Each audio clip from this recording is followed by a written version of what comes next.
저는 로마서 12장 9절에서 21절까지 있는 말씀을 가지고 열심을 품고 삽시다, 이런 제목하에서 말씀의 은혜를 나누기를 원합니다.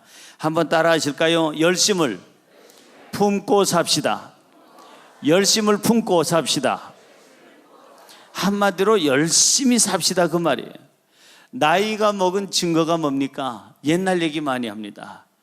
나이 먹은 사람들은 꼭 옛날 얘기합니다. 할아버지들 얘기치고 옛날에 잘 안 나갔던 사람 없어요.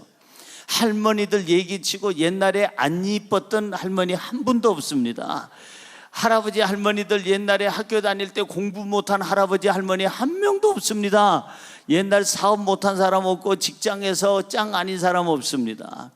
나이가 먹었다는 것은 자꾸 옛날 얘기를 합니다. 옛날엔 내가 참 잘 나갔었지, 옛날에는 꿈도 많았었지, 옛날에는 내가 열정이 있고 성실하고 부지런했었지, 옛날에는 내가 최고였어, 옛날에는 무서운 게 없었지, 옛날 얘기합니다. 지금은 어떻다는 겁니까? 지금은 그만하지 못하다는 거예요. 젊은 사람들은 옛날 얘기 안 합니다. 왜? 옛날 얘기 할 것이 없습니다. 어렸을 때 얘기해봐야 기어다니고, 그 다음에 기저귀 차고 다니고 오줌 싸고 똥 싸고 했던 거, 요거 얘기할 수는 없잖아요. 근데 나이 먹은 사람들은 옛날 얘기를 합니다. 젊음이라는 것은 뜨거움이에요, 열정이에요, 힘이에요. 여러분, 내가 살아있다는 것은 아직 열이 있다는 거예요. 너무 열을 미리 식히는 것 같아요. 인생에 너무 재미없게 살고, 인생을 너무 열정 없이 살고, 인생에 대해서 희망이 없이 산다면 그건 삶이 아니죠. 산 사람과 죽은 사람의 차이는 열 차이입니다. 살아있는 사람은 36.5도가 있습니다. 죽은 사람은 아무 미열도 없습니다. 냉랭합니다. 차갑습니다. 내가 아직 살아있다면, 여러분들이 아직 살아있다면 우리에게 무엇이 있어야 되느냐? 삶에 대한 열이 있어야 돼요. 열정이 있어야 돼요.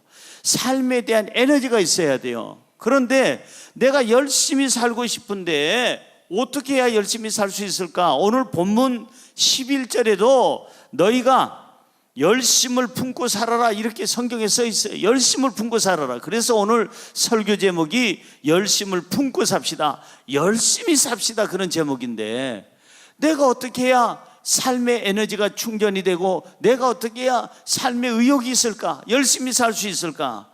사람은 밥만 먹고 사는 동물이 아닙니다. 반드시 이 세 가지를 먹어야 살아요. 밥 말고도 이 세 가지가 있어야 꼭 삽니다. 이 세 가지가 무엇일까? 이것을 가지고 있으면 열심히 살 수가 있어요. 열심히 생겨요. 첫째, 사랑을 가지고 열심히 살아야 합니다. 같이 읽어볼까요? 시작. 사랑을 가지고 열심히 살아야 합니다. 뭘 가지고요? 여러분, 사랑해 봤죠? 안 해본 사람 여기 있다면 그 사람은 아직 정말 인생을 모르는 사람이죠. 내가 부모님의 사랑을 받았든지, 자식의 사랑을 받았든지, 형제의 사랑을 받았든지, 남편, 아내의 사랑을 받았든지, 친구 간의 사랑을 받았든지, 아니면 선생님의 사랑을 받았든지, 제자의 사랑을 받았든지, 사랑을 하는 사람은 무엇이 있느냐? 에너지가 있어요. 우리는 사랑을 먹고 살아요. 사랑을 먹고. 밥만 먹고 사는 게 아니라 사랑을 못 먹으면 사람이 기운이 없어요. 의욕이 없어요. 힘이 없어요. 그야말로 우리 어르신들 얘기하시는 대로 메가리가 없어요. 왜 메가리가 없느냐? 사랑을 못 먹으니까. 사랑을 못 받고 못 주면은, 사랑할 대상이 없으면 그 사람은 인생이 재미가 없을 수밖에 없고, 이제는 낙심될 수밖에 없죠. 삶의 에너지는 사랑이에요. 사랑을 하면은 이뻐진다고 그러죠. 삶이 이뻐져요. 사랑을 하면은. 사랑을 하면은 행복해지고, 사랑을 하면 자신감이 생기고, 사랑을 하게 되면 살고 싶어지고 살게끔 되는 줄로 믿습니다. 옆에 분에게 인사할까요? 사랑하며 삽시다. 사랑하면서 살아야 돼요. 그러면 내가 사랑을 하게 되면 내가 살고 싶은 의욕이 생기는 거예요. 힘이 생기는 거예요. 그런데 사랑에는 두 가지가 있다는 거 아십니까? 거짓된 사랑이 있고 진실한 사랑이 있습니다. 오늘 본문 말씀 9절을 한번 볼까요? 본문 말씀 9절입니다. 사랑에는 거짓이 없나니 악을 미워하고 선에 속하라. 그러니까 사랑에는 거짓이 없다는 얘기는 무슨 얘기냐면은 거짓이 조금이라도 들어있다면 사랑이다 아니다? 그건 사랑이 아니에요. 사랑이 아니에요. 이화대학교 총장이었던 모 아무개 교수가 이렇게 얘기합니다. 고양이가 쥐를 사랑합니까? 좋아합니까? I love you 라고 얘기합니까? I like you 라고 얘기합니까? 어떻게 얘기하죠? 고양이가 쥐를 사랑하는 법이 없어요. 쥐도 고양이를 사랑해 본 적이 없어요. 피차간에 사랑해 본 적이 없습니다. 고양이가 쥐를 쫓아다니는 것은 사랑해서가 아니라 쥐가 잡아먹으려고, 그리고 쫓아다니는 거예요. 그러니까 좋아하는 것과 사랑하는 것은 다릅니다. 거짓된 사랑은 사람들을 속입니다. 거짓된 사랑은 사람들에게 아픔을 줍니다. 충격을 줍니다. 사람을 죽입니다. 그러나 진실한 사랑은 사람들에게 감동을 줍니다.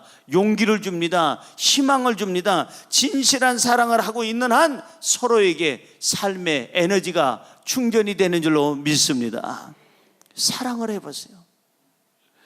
내가 나이 먹을수록 더욱더 우리가 힘써야 될 게 뭘까? 사랑하는 일이에요. 정말 더 사랑하고 더 깊이 사랑하면 삶에 힘이 생기고 에너지가 생기는 거예요. 성경으로 돌아가 볼까요? 오늘 본문 말씀 10절은 이렇게 얘기합니다. 시작. 형제를 사랑하여 서로 우애하고 존경하기를 서로 먼저 하며, 이렇게 하는 것이 사랑이에요.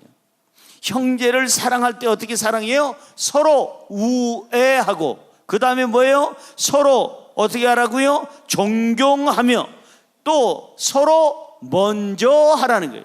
사랑은 받고 나서 줘야지, 이게 사랑이 아니에요. 사랑은 먼저 하는 거예요. 먼저 남편에게, 아내에게, 부모에게, 자식에게, 형제간에, 이웃에게 먼저 하는 것이 그게 사랑이다 이게. 진짜 사랑은요, 나를 위한 사랑이 아니라 상대방을 위한 사랑이 진짜 사랑이에요. 나를 좋게 하는 것이 아니라 상대방을 좋게 하고 이롭게 해주는 것이, 그게 진짜 사랑이에요. 성경으로 돌아가서 15절 같이 보세요. 오늘 본문 말씀 15절입니다. 시작. 즐거워하는 자들과 즐거워하고 우는 자들과 함께 울라. 그 말은 무슨 말이에요? 내가 사랑하는 대상이 있는데 그분이 지금 즐거워하고 있어요. 우리 부모님이, 내 남편이, 아내가, 자식이, 형제가, 이웃이 즐거워하고 있으면 거기서 깽판 치지 말라는 거예요. 즐거워할 때는 같이 즐거움의 흥을 돋궈주라는 겁니다. 거기서 슬퍼하면서 한참 내 사랑하는 사람이 즐거워하는데 아이고 아이고 하면은 분위기 깬다 이 말이에요. 그러니까 상대방에게 맞춰주라는 거예요. 또 성경은 얘기합니다. 우는 자들과 함께 울라. 지금 사랑하는 사람이 슬퍼서 울고 있는데 아 이리 좋노, 왜 이리 좋나 하고 춤을 추면 되겠어요? 그건 잘못된 거다 이 말이에요. 그러니까 진정한 사랑은 상대의 기분에 맞춰주는 거예요. 상대의 그 환경에 맞춰주는 거예요. 상대를 먼저 배려해 주는 거예요. 진정한 사랑은 늘 상대방을 먼저 생각하면서 그 상대방을 위해서 하는 것이 사랑이다 이 말이에요. 그것이 진정한 사랑이에요. 진정한 사랑에는 힘이 있어요. 사랑 안에는 두려움이 없다고 요한일서 4장 18절에는 말씀하고 있어요. 사랑 안에는 두려움이 없는 거예요. 진짜 사랑을 하게 되면은요, 요것만큼은 버려야 됩니다. 뭘까? 본문 16절입니다. 요것만큼은 버려야 돼요. 내가 정말 누구를 사랑한다면 요거 버리고 사랑해야 됩니다. 시작. 서로 마음을 같이 하며 높은 데 마음을 두지 말고 도리어 낮은 데 처하며 스스로 지혜 있는 채 하지 말라. 따라하실까요? 채 하지 말라. 정말 사랑한다면 사랑하는 사람 앞에서 있는 채 하지 말고, 잘난 채 하지 말고, 배운 채 하지 말고, 가진 채 하지 말고, 채를 하지 말아요. 옆에 분에게 인사할까요? 채 하지 맙시다. 아니 지금 남편의 집안은 굉장히 좋은 집안이에요. 뭐 학벌이 다 괜찮고, 아내의 집안은 예를 들어서 학벌도 별로고 그냥 직업도 별로고 가난하고 어렵고, 그러면 정말 그 남편이 아내를 사랑한다면 채하지 말아야 됩니다. 근데 사랑하지 않으니까 자꾸 아내를 기죽이는 거야. 여보, 당신네 집안에 대학 나온 사람 있어? 어느 대학 나왔어? 우리 집은 말이야 스카이 대학 다 나왔어. 그 다음에 우리 집은 말이야 어렸을 때부터 이렇게 그냥 부하게 살았고, 이렇게 좋은 데서 이렇게 좋은 환경에서 살았고, 다 공부 잘했고, 다 잘났고, 다 똑똑했고, 다 어디 가든지 인물이었어. 니네 집안은 뭐야? 그거는 사랑이 아니에요. 사랑이 아니에요. 정말 사랑한다면 체하지 말아야 돼요. 잘난 채, 아는 채, 든 채, 그리고 배운 채, 가진 채, 그런 거 하지 말아요. 힘 있는 채 하지 말아야 되는 거예요. 내가 정말 사랑한다면 그 사람이 나보다 연약한 부분이 있다면 내가 그 연약한 부분에 내려가 줘야지, 내가 잘난 체 하면서 그 사람을 기운 빼고 그 사람에게 그 충격을 주면 그건 진정한 사랑이 아니라는 것입니다. 서로 여기 마음을 같이 하는 것이 사랑이고, 겸손하는 것이, 높은 데 마음을 두지 않는 것, 겸손한 것이 사랑이고, 가진 채, 든 채, 배운 채 하지 않는 것이 사랑이다. 이 사랑을 하고 나면 무엇이 생기느냐? 세상이 아름다워 보여요. 사랑을 하면 세상이 아름다워 봅니다. 살고 싶습니다. 살고 싶은 마음이 듭니다. 그리고 살도록 에너지가 충만해집니다. 사랑을 하면 열기가 있습니다. 사랑을 하면 삶이 재미가 있습니다. 사랑을 하면은요, 이제는 살 맛이 납니다. 누군가를 사랑하고 누군가에게 사랑을 받아보십시오. 살 맛이 나요. 아무에게도 사랑을 줄 때도 없고, 누군가가 나를 사랑을 해주는 사람이 없다면 그것처럼 안 된 사람이 없어요. 우리는 밥만 먹고 사는 동물이 아니에요. 사랑을 먹어야 우리 발목에 힘이 생기고, 사랑을 먹어야 뛰게 되고, 사랑을 먹어야 마음껏 나가서 활기차게 살게 되는 줄로 믿습니다. 오늘부터 사랑을 시작하세요. 따라하세요. 나는 지금 사랑하는 중입니다. 그렇게 살아야 돼요. 사랑하는 중입니다. 내 남편을 정말 더 뜨겁게 사랑하고, 아내를 더 뜨겁게 사랑하고, 내 부모를, 내 자식을, 내 형제를 뜨겁게 사랑하고, 내 이웃을, 친구를 뜨겁게 사랑하고, 우리 성도를 뜨겁게 사랑하고, 우리 목사를 뜨겁게 사랑하고. 왜 아멘 안 하는지 나는 그것이 알고 싶어요. 뜨겁게 사랑해야 돼요. 제가 바깥에 부흥에 갔다 오면은요, 벌써 우리 성도님들이 아멘 하는 소리가 조금 더 컸으면 좋겠다는 생각이 들어요. 바깥에 가면 성도들이 그냥 말만 하면 아멘, 아멘, 아멘 하는데, 여기는 어메 놀래라, 어메 놀래라. 그 아멘이 약하면은, 아무래도 우리 교회 아멘 약한 교회가 아닌데, 부흥회 갔다 오면은 조금 더 셌으면 좋겠다는 생각이 들어요. 아멘은 무슨 뜻이에요? 네, 그렇습니다. 그렇게 되기를 원합니다. 그렇게 될 줄로 믿습니다. 그게 진리인 줄로 압니다 하고 받아들여야 내 것이 되는 줄로 믿습니다. 할렐루야. 세상의 모든 것의 삶의 에너지는 뭐냐? 사랑이에요. 사랑하면 살고 싶어요. 사랑하면 살고 싶은 마음이 들어요. 사랑이 우리의 삶의 힘이에요. 할렐루야. 오늘부터 사랑하시기를 주의 이름으로 축원합니다. 사랑하세요. 그럼 누구를 사랑해야 될까요? 오늘 성경은 얘기합니다. 마가복음 12장 30절에서 31절까지 누구를 사랑해야 되는지 대상을 한번 찾아볼까요? 시작. 너의 마음을 다하고 목숨을 다하고 뜻을 다하고 힘을 다하여 주 너의 하나님을 사랑하라 하신 것이요, 둘째는 이것이니 내 이웃을 내 자신과 같이 사랑하라 하신 것이라. 이보다 더 큰 계명이 없느니라. 자, 여기서 숨은 그림을 찾아볼까요? 누구를 사랑하라고 그랬어요? 제일 처음에 하나님을 사랑해라. 두 번째 누굴 사랑해라? 내 이웃을 사랑해라. 세 번째 누굴 사랑해라? 네 자신을 사랑해라. 하나님을 사랑하고 이웃을 사랑하고 자신을 사랑하는데 어떻게 사랑하라고 그랬어요? 마음을 다해서 사랑해라. 그리고요, 목숨을 다해서 사랑해라. 그리고요, 뜻을 다해서 사랑해라. 그리고요, 힘을 다해서 사랑해라. 그러니까 사랑하는데 목숨 걸라는 거예요. 이 정도의 뜨거운 사랑을 하면 그 사람의 삶이 맛이 있게 돼 있어요. 삶이 재미가 있게 돼 있어요. 삶에 발목에 힘이 생길 수밖에 없어요.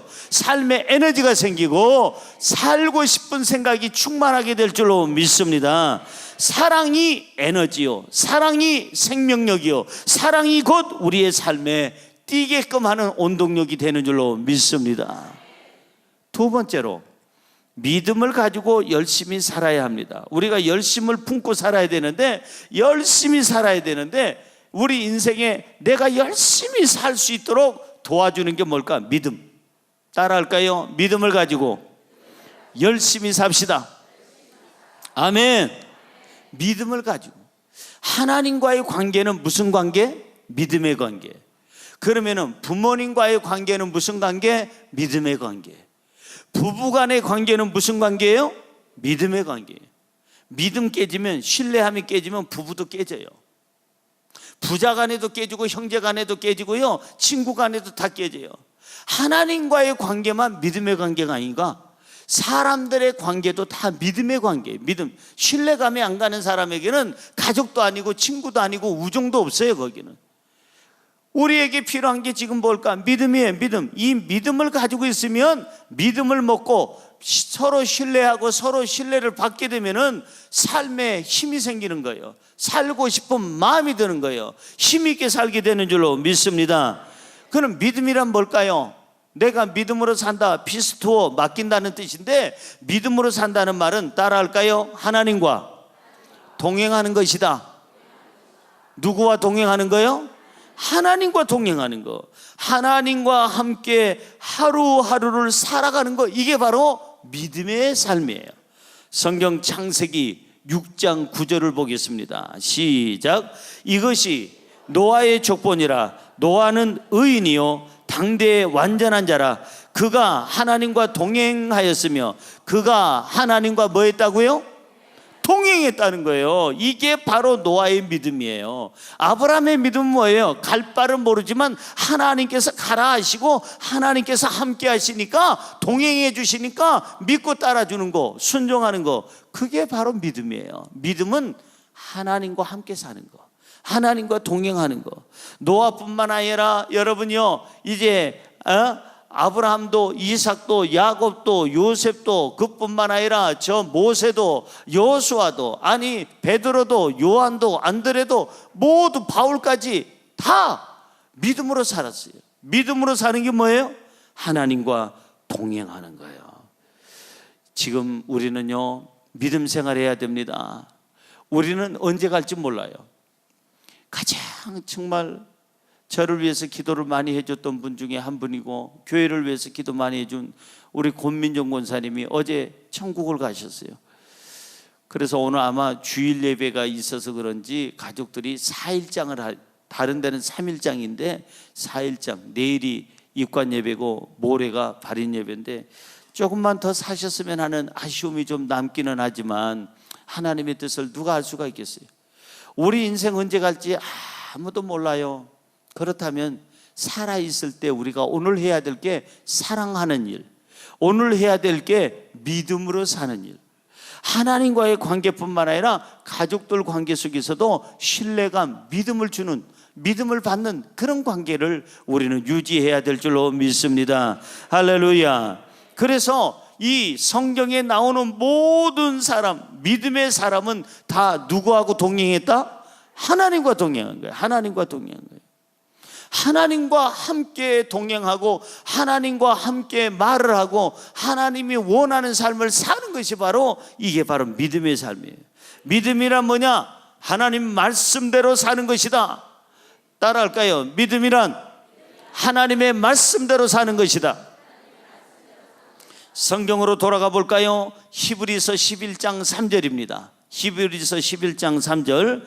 믿음으로 모든 세계가 하나님의 말씀으로 지어진 줄을 우리가 아나니 보이는 것은 나타난 것으로 말미암아 된 것이 아니니라. 믿음으로 모든 세계가 하나님의 말씀으로 지어졌다. 그걸 믿는 그 자체, 하나님의 말씀을 내가 믿고 의지하는 그 자체가 뭐냐? 믿음의 삶이에요. 그게 또 믿음이란 뭘까? 하나님을 기쁘시게 해드리는 게 믿음이에요. 히브리서 11장 6절입니다. 시작. 믿음이 없이는 하나님을 기쁘시게 하지 못하나니 하나님께 나아가는 자는 반드시 그가 계신 것과 또한 그가 자기를 찾는 자들에게 상 주시는 이심을 믿어야 할지니라. 믿음은 뭐예요? 하나님을 기쁘시게 해드리는 것. 지금까지는 어떻게 살았는지 모르지만 오늘부터는 하나님이 기뻐하는 삶을 사시기를 주님의 이름으로 축원합니다. 하나님이 기뻐하는 삶, 하나님이 슬퍼하는 삶은 이제 좀 그만 살고, 언제 갈지 몰라요. 우리는 하나님이 언제 우리를 오너라 할지 몰라요. 언제 하나님이 우리를 부를지 몰라요. 그렇다면 오늘 우리는 어떻게 살아야 되느냐? 하나님을 기쁘시게 해드리고 내 가족을 기쁘게 해주고 내가 사랑하는 이웃에게 기쁨을 주면서 살아가야 우리 삶이 복되고 아름다운 삶인 줄로 믿습니다. 할렐루야. 믿음은 어떻게 해야 될까? 오늘 본문 말씀으로 돌아가 봅니다. 믿음은 어떻게 해야 될까? 11절 시작. 부지런하여 게으르지 말고 열심을 품고 주를 섬겨라. 따라할까요? 열심을 품고 주를 섬겨라.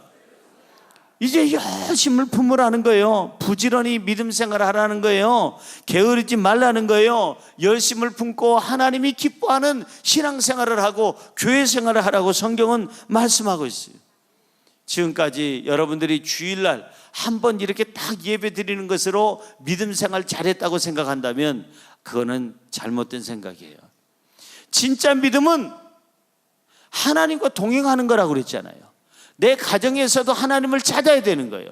하나님과 대화해야 되는 거예요. 기도해야 되는 거예요. 직장에서도 하나님과 대화하고 하나님께 기도하고 하나님의 도움을 구하고 발걸음 옮길 때마다, 사람을 만날 때마다 하나님을 찾아야, 하나님과 동행하고 하나님이 기뻐하는 일을 해야 그 사람이 바로 믿음의 사람인 줄로 믿습니다.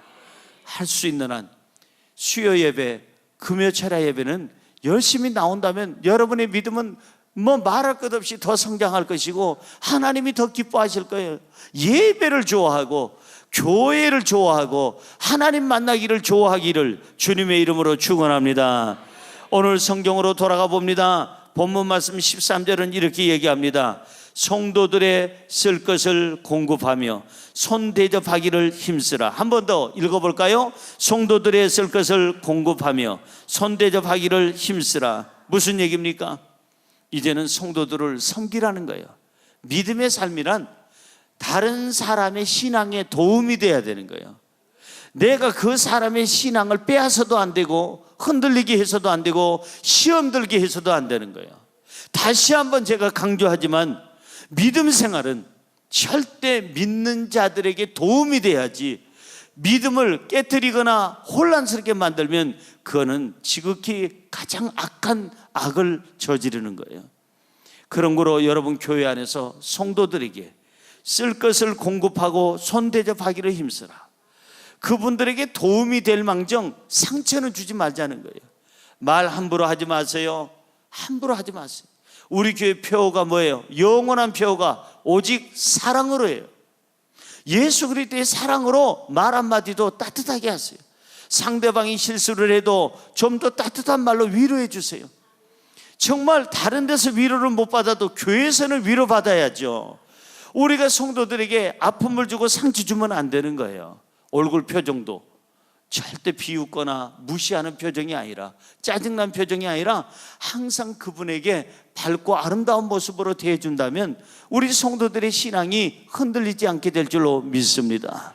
말 조심하고, 다칠세라 깨질세라, 이 연하고 연한 이 살이 어디서 다칠세라, 애기 손 같은 이 살이, 애기 마음 같은 이 어린 마음이 혹시나 다칠세라 깨질세라 조심하면서 성도들에게 대해줘야 돼요. 저는 목사님들 세미나를 할 때 제가 강사로 가서 꼭 하는 말이 있습니다. 목사님들 절대 성도님들을 두렵게 여기십시오. 성도를 두렵게 여기십시오. 함부로 말하지 말고, 반말 잘라 먹지 말고, 그리고 함부로 대하지 말고, 성도를 이용하지도 말고 성도를 섬기십시오. 제발 여러분 목사님들 목회를 잘하려면 성도를 두려워하십시오. 내가 말 한마디 한마디 할 때 혹시 상처받을까 봐 두려워할 줄 아는 사람, 그분이 진짜 목사입니다 라고 저는 목회자 세미나 때 그렇게 말씀을 증거합니다. 여러분, 저뿐만 아니라 여러분들도 성도끼리 서로 두려워해야 돼요. 나 때문에 다칠까 봐, 다칠 때 나 때문에 이분의 신앙이 흔들릴까 봐 조심조심해야 되는 거예요. 옆에 분에게 손을 잡고 인사해 볼까요? 잘 모시겠습니다. 잘 섬기겠습니다. 그럴 사람만 아멘. 절대 교회 나와서 여러분 상처되는 말 하지 말고, 그냥 뭐 물건 팔려고 하지 말고, 강매하지 말고, 돈 빌려달라고 하지 말고, 옷 빌려달라고 하지 말고, 여행 가는데 가방이 없다고 가방 빌려달라고도 하지 말고, 상처 주지 말아요. 제발 부탁인데요, 성도들끼리 돈 거래하지 마세요. 그냥 이거 사달라고, 우리 집이 그냥 뭐 하는 집인데 이거 사줘 하지 마세요. 교회는 장사하는 곳이 아니에요. 미안하지만 이 주변에 있는 가게들 중에 여러 가게들이 우리 교회 등록을 해요. 등록을 하는데요, 우리 교회만 등록한 게 아니에요. 옆에 있는 교회도 등록하고 저기도 등록하고요, 있는 대로 등록해서 길거리에서 목사님들이 4-5명이 같이 가다가 아이고 집사님 요즘 안 보여 그랬더니 보니까 우리 성도네, 그 집 성도네, 저 집 성도네, 야단났어. 알고 보니까 4-5군데 다 걸려놨어요. 이 교회는 수요일날 나오고, 저 교회는 금요철 때 나오고, 이 교회는 주일날 나오고, 그래서 6군데를 가야 되니까 격주로 가야 돼. 격주로. 그것도 6군데를 가야 되니까 바빠. 뭐 하려고? 장사하려고. 그건 아니에요. 그건 신앙이 아니에요. 그거는 미안해요, 죄송해요. 혹시 여기 앉아서 듣는다면 오늘부터는 기독교는 과거를 묻지 않으니까 오늘부터 잘하면 돼요. 이렇게 상술로 여러 개 교회를 다니는 것은 하나님이 절대 안 기뻐해요. 주일 한 번 예배로 여러분들이 만족하지 마세요. 할 수 있는 한 수요 예배, 금요철야 예배, 총동원 새벽 예배, 여러분들이 예배 드릴 수 있다면 구역 예배, 아니면 여러분들의 가정 예배까지 드린다면 더 좋죠. 예배에 충실해야 하나님이 기뻐하시는 줄로 믿습니다. 믿음으로 사시기를 주의 이름으로 축원합니다. 잘 들으세요. 믿음으로 살면, 내가 믿음으로 살면 외롭지가 않습니다. 믿음으로 살면 두렵지도 않습니다. 믿음으로 살면 슬프지도 않습니다. 왜? 하나님이 함께 하시니까. 우리 눈에서 눈물을 닦아주시고, 우리를 위로해 주시고, 우리의 손목을 붙잡고 띄워주시니까 우리는 두렵지도 외롭지도 슬프지도 않는 줄로 믿습니다. 할렐루야. 믿음, 이 믿음이 우리의 삶의 에너지가 됩니다. 이 믿음이 우리 삶의 생명을 불어넣습니다. 이 믿음이 우리 삶에 새 힘을 줍니다. 이 믿음이 우리를 새롭게 합니다. 이 믿음이 우리를 열심히 살게 만들 줄로 믿습니다. 마지막으로 3번째, 꿈을 가지고 열심히 살아야 합니다. 같이 읽어볼까요? 시작. 꿈을 가지고 열심히 살아야 합니다. 삶의 에너지는 꿈이에요. 아까도 말씀드렸지만 사람은 밥만 먹고 사는 동물이 아니에요. 짐승들은 밥만 먹으면 아주 그냥 모든 게 만사오케이인데 사람은 그렇지 않습니다. 사람은 밥만 먹고 사는 동물이 아니에요. 이것을 먹어야 돼. 그게 뭘까? 사랑, 믿음, 신뢰, 그리고 꿈을 먹어야 돼요. 이걸 먹어야만이 살아갈 수가 있어요. 꿈을 못 먹으면 그 사람 오래 못 살아요. 밥은 안 먹어도 40일 동안 삽디다. 저는 40일 금식은 안 해보고 15일까지 해봤지만은 밥 안 먹고 40일 동안 잘 사는 우리 선후배들 많이 봤어요. 금식기도 하면서. 여러분 절대 그러나 꿈은 하루라도 안 먹으면 못 살아요. 40일이 아니라 하루도 못 살아요. 꿈을 가지면 도전하게 돼 있고, 꿈을 가지면 일어서게 돼 있고, 꿈을 가지면 뛰게 돼 있고, 꿈을 가지면 장애물을 넘게 되는 줄로 믿습니다. 이 꿈이 나를 살게 한다. 이게 살 수 있는 힘을 준다는 거예요. 꿈이 있으니까 그 사람에게 살 소망이 있는 거예요. 우리가 이 꿈을 하나님 앞에 달라고 기도해야 될 줄로 믿습니다. 꿈이 있는 백성은 망하지 않습니다. 우리 요셉을 보십시오. 요셉이 꿈을 꾸고 형제들에게 시샘을 받고 형제들에게 막 그냥 공격을 받습니다. 결국은 죽음의 일부 직전까지 갑니다. 그러나 그 꿈이 있었기 때문에 형제들의 시기를 이길 수가 있었고, 꿈이 있었기 때문에 구덩이에서 나올 수 있었고, 꿈이 있었기 때문에 종살이에서 나올 수 있었고, 꿈이 있었기 때문에 유혹을 이길 수가 있었고, 꿈이 있었기 때문에 감옥에서 나올 수 있었는 줄로 믿습니다. 할렐루야. 이 꿈은 대단한 겁니다. 꿈이 있어야 눈을 뜨게 되고, 꿈이 있어야 방문을 열고 나오게 되고, 꿈이 있어야 비행기도 타게 되고, 꿈이 있어야 전철도 타게 되고, 꿈이 있어야 자전거라도 타게 되는 거예요. 뭔가 활동은 꿈이 있는 사람에게 활동이 있는 거예요. 그래서 이 꿈이라는 것은요, 하나님께로부터 달라고 기도해야 돼요. 요셉이 꿈을 꾼 것처럼 하나님이여 나에게 꿈을 주옵소서. 오늘 본문 말씀 12절은 이렇게 얘기합니다.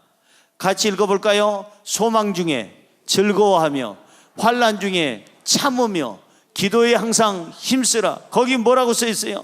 소망, 꿈이 있는 사람은 인생이 즐겁게 살 수 있어요. 꿈이 있기 때문에. 꿈이 있는 사람은 환난을 이길 수가 있어, 참을 수가 있어, 인내할 수가 있다는 거예요. 꿈이 있는 사람은 기도해서 그리고 하나님의 도움으로 이겨낸다는 겁니다. 오늘 꿈을 가지시기를 주님의 이름으로 축원합니다. 축원합니다. 이 꿈을 어디다 쓸까요? 따라할까요? 선한 데 씁시다. 성경 오늘 본문 말씀 17절 우리 같이 읽어봅니다. 아무에게도 악을 악으로 갚지 말고 오직 사람 앞에서 선한 일을 도모하라. 내가 하나님 앞에 꿈을 가졌다면, 그 꿈의 열매를 맺었다면 어디다 써야 되느냐? 바로 선한 데 쓰라는 거예요. 그리고 화목하는 데 쓰라는 거예요. 성경 본문 말씀 18절 읽어보세요. 18절 시작. 할 수 있거든 너희로서는 모든 사람과 더불어 화목하라. 이 꿈을 가지고 하나님과 화목하고, 이웃과 화목하고, 가족과 화목하고, 화목하는 데 쓰라는 거예요, 이 꿈을. 그리고 이 꿈을 가지고 악을 정리하는 데 써야 돼요. 악을 정리하는 데. 성경 본문 말씀 21절입니다. 읽어봅니다. 악에게 지지 말고 선으로 악을 이겨라. 꿈을 가지고 반드시 악과 싸워서 이기라는 거예요. 내가 꿈을 이루는 이유가 뭘까? 악을 정리하기 위해서 내가 하나님을 배반하고 공격하는 사람들을, 그런 악한 자들을 정리하기 위해서 내가 꿈을 꾸는 거예요. 여러분 잊지 마세요. 꿈이 삶의 에너지입니다. 꿈을 갖게 되면 발목에 힘이 생기고 내 삶이 새로워지게 되고 삶이 재미있어지고 살만 나게 되고, 꿈을 가지게 되면 지치지 않게 되고, 꿈을 가지게 되면 구덩이에서도 나오게 되고 어떤 고난도 이기게 되는 줄로 믿습니다. 나이가 먹을수록 우리는 이 세 가지를 잘 먹고 우리는 열심히 살아야 돼요. 우리가 천국 가는 날까지 열심히 살아야 돼요. 열심히 사는 사람이 멋있는 사람이에요. 맨날 그냥 빨간색 칠했다가 지우고 노란색 칠했다가 지우고, 그것도 안 돼서 요즘에는 거기다가 위에다가 그냥 막 어떤 모양을 만들고 툴툴툴툴툴하게, 그리고 또 지우고, 또 하루 종일 그런 사람이 이뻐 보여요. 남편을 위해서, 자식을 위해서, 아니면 나가서 일하면서 열심히 사는 사람이 이뻐 보여요. 열심히 그 사람이 이뻐 보이는 거예요. 여러분, 남편 중에서, 남자들 중에서 집에서 그냥 좌로 굴러 우로 굴러 방마다 굴러다니면서 방굴러대시 거기 그런 남자가 멋있는 남자요. 자기가 처자식을 위해서 열심히 나가서 땀 흘리는 남자가 멋있는 남자예요. 열심히 땀 흘리는, 땀 냄새가 나는 남자가 멋있는 남자지, 이 방 저 방 굴러다니는 방굴러다시 이런 거, 아니면 한 방에서 콕 박혀있는 방콕, 거기서 사는 남편, 그런 남자가 멋있는 남자 아니다 이게요. 얼마 전에도 아들한테, 아니 세상에 너는 40이 넘었는데 어떻게 직장을 안 가지고 아버지한테 어머니한테 맨날 돈 달라고 이러냐 이놈아, 왼수다 그 한마디 했다고 그 아버지 죽인 거 아십니까? 신문에 났습니다. 그 못된 자식이 그래요. 사랑하는 성도 여러분, 정말 멋있는 남자는요 일하는 남자예요. 열심히 살아가는 남자예요. 여러분, 아름다운 여인은요 열심히 살아가는 그 여인이 아름다운 거예요. 빈둥빈둥 놀고 그냥 노세 젊어서 노세, 늙어지면 못 노나니 하면서 그렇게 놀기만 하는 사람은 배짱이 같은 거예요. 네 배짱 내 배짱 내 배짱 네 배짱, 배째라 그러면 그런 사람은 절대 아름답지도 않고 멋있지도 않습니다. 열심히 사는 사람에게 저는 박수가 나오고요, 열심히 사는 사람이 멋있고 아름다운 것을 저는 보게 됩니다. 결론의 말씀을 짓습니다. 우리가 삶을 어떻게 살아야 되느냐? 열심히 살아야 돼요. 따라하세요. 열심히 삽시다. 열심을 품고 삽시다. 언제까지요? 천국 갈 때까지. 천국 갈 때까지 나이가 먹어서 열심히 떨어지면 안 되는 거예요. 중환자실에 있는 저 많은 사람들은 제발 시간만 주면 열심히 살 테니까 건강과 시간을 달라고 얘기합니다. 우리에게 하나님이 건강 주셨고 시간을 줬어요. 삶의 기회를 줬어요. 게으르지 말아야 됩니다. 우리는 열심히 살아야 되는데 이 열심히 살 수 있도록 도와주는 게 뭘까? 바로 그게 사랑이고, 그게 바로 믿음이고, 그게 바로 우리의 꿈인 줄로 믿습니다. 사랑과 믿음과 그리고 꿈을 먹어가면서 여러분 힘차게 멋진 인생, 살만나는 인생 살아가기를 주님의 이름으로 축원합니다. 축원합니다. 기도하겠습니다.